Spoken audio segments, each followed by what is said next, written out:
ضلع کلکٹر نظام آباد نارائن ریڈی نے ایک صحافتی اعلامیہ جاری کرتے ہوئے کہا کہ دہلی جا کر آنے والے 57 افراد میں سے 42 افراد نے آج ٹیسٹ کے لیے نمونے بھیجے تھے۔ باقی سب کے نمونے کل پہنچ جائیں گے۔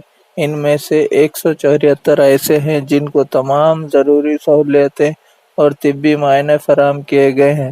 کلکٹر نے کہا، ابھی تک ضلع میں 2 مثبت واقعات کے علاوہ کوئی نیا کیس درج نہیں کیا گیا ہے۔